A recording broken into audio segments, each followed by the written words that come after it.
Okay, just a real quick video on how to assemble your belt grinder.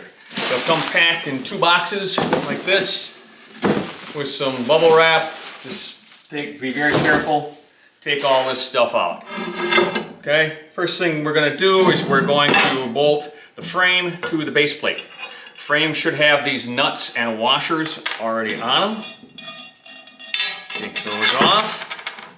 You can put this on backwards. Don't do that. Put it on this way. So the tall one is kind of in the middle of the base plate. Okay, put it through there. Washer, nut, washer, nut. This is a 3/4 inch socket. Tighten those down. Pretty tight.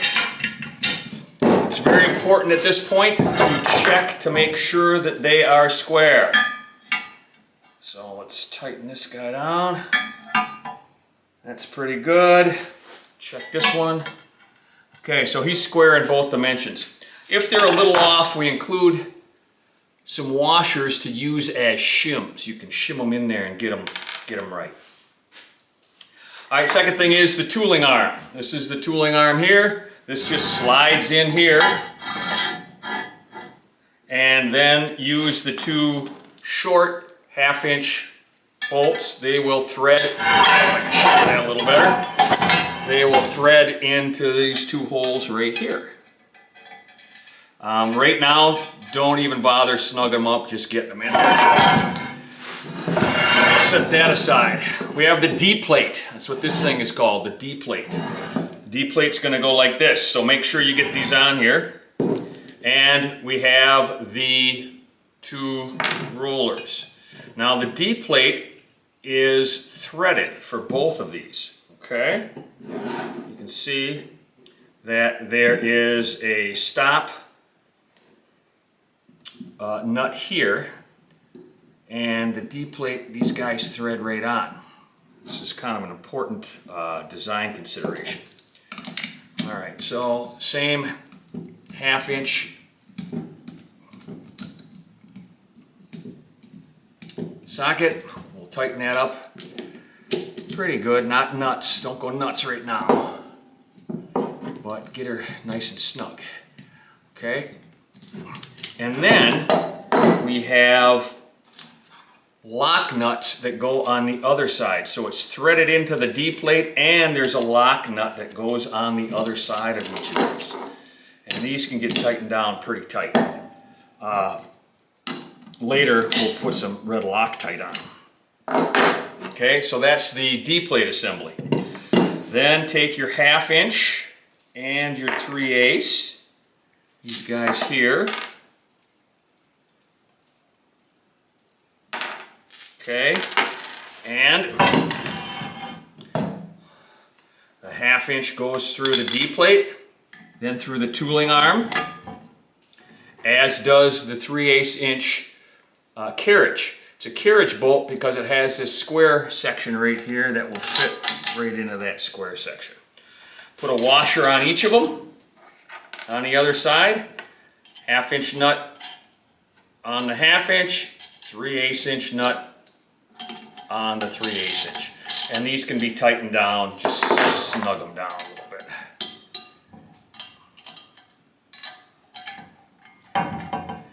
Okay, I'll show you that. So the nuts are on here. We're actually almost there. There's not much to it. The spring, the main spring, goes down in here, and the tracking unit will already be assembled, and that will go in here. Okay, and you can see that this telescopes under spring pressure. That's what is our tracking. All right. Then it's time to mount your motor. So I'm just going to use a motor I have lying around here to show you how this is done. Yours may differ. I don't know what you have. We use a 4-inch drive wheel here. So the motor we use are 3450 RPM. If you're using a 1725 RPM motor, you can do that, but your belt speed will be half of what it is in the 3450. So these are kind of designed for 3450, so use them as you see fit. Okay, so the motor that we're using today is a 1 horsepower Craftsman motor. This just comes off of a table saw. The important things are 3450 RPM. As we said, you can use a we can use a 1725 RPM, but with the 4-inch drive wheel, 3450 seems to work best. It's also important that this motor spin counterclockwise. Most of them you can either select whether it spins counterclockwise, or you can flip the motor over. If it has the arbor extending out the other side, it'll go counterclockwise. But it's got to go counterclockwise this way around. Okay, so this particular motor has a slot. Some of them have a flat. This one has a slot, so we're going to use a key. This key is not included because we don't know what your motor has. Does it have the slot? Does it have the key? What does it have? We don't know. Okay, we put this on with this end going towards the motor. Slides over that, and we just put it kind of flush there. And then you can use a key to tighten that down. 5/8 inch shaft. Make sure that fits tight. Counterclockwise. Okay. So we just have these two clamps holding it down for now. The most important part of this whole procedure is getting this motor aligned properly. Okay? We don't drill holes in the base plate, again, because we don't know what motor you're using. We'll show you that, but here's how you do this. So these screws up here, the two for the tooling arm, are loose, and we're just going to set this guy in here. We're going to take this spring out, and we're going to set in the tracking. Okay, let me get you up a little bit just so you can see that. Okay, and then we're going to take a belt, 2x72. We're going to put this belt around here. Okay, you see it's very loose right now. And what we're going to do is we're just going to eyeball how far this motor sticks out this way. I got her sticking out a little too far, so I'm going to move her back till it looks lined up. We're still over there. That looks pretty good. This is why we use clamps at this point. We don't want to drill the holes until we know everything's lined up. Okay? Then what we'll do is we'll extend the tooling arm just a little bit. Right about there, still loose, and we will tighten down the two lock bolts on the tooling arm. Don't crank on them, you don't need to do that, just get them snug. Okay, and then make sure these clamps are tight so the motor doesn't move. Put the spring down in here, put the tracking wheel in, compress the spring in the tracking wheel, put the belt over it, and then let her come up. Okay, there you go. She's aligned pretty good. I can see here that the tracking wheel aligns with the front wheels, which align with the drive wheel. And what I'm going to do is I'm just going to move it by hand. Now I can see that it's moving out here. Okay, so I'm going to adjust the tracking until it moves where it should be. Okay, let's make sure we're getting her all lined up. If you have this motor on Cattywampus, you'll never be able to get it to track. And I can see that this motor is currently on Cattywampus. So let's take this off. I'm going to loosen these guys up. When I tighten them down, she shifted a little bit. And I'm going to align this motor. Okay, that looks pretty good to me. Again, the most important thing is this motor alignment. If you don't get this right, you'll never have decent tracking. Again, that's why we use the clamps for now. Okay, we'll push this down. We'll get the belt over. Okay, let's see how we're doing now. Much better. Now I even got it too much, okay? A little bit more. All I'm doing is screwing in this finger knob while I'm running it. And now it looks like she's tracking just a little bit more.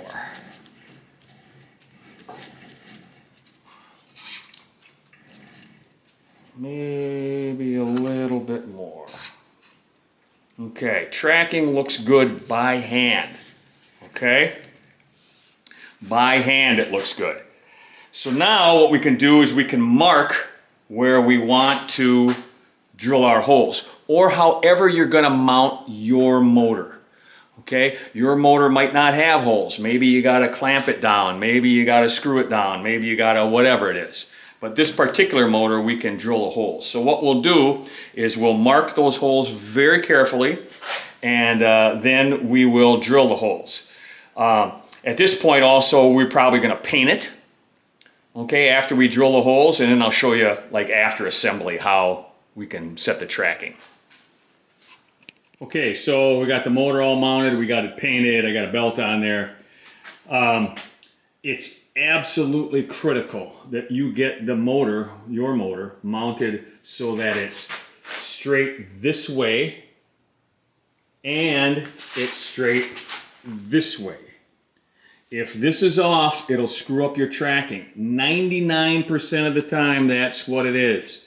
So I got the tracking set up here. I'll show you how that works. I'll turn this on. Okay, so you can see the tracking right there. As I turn this, you can see it moves out and in. And it's pretty touchy, okay? And this is the lock nut. Once you get it set, you can put this lock nut down and then tighten that down, and your tracking will remain locked in via this lock nut. Again, I'll show you this one more time.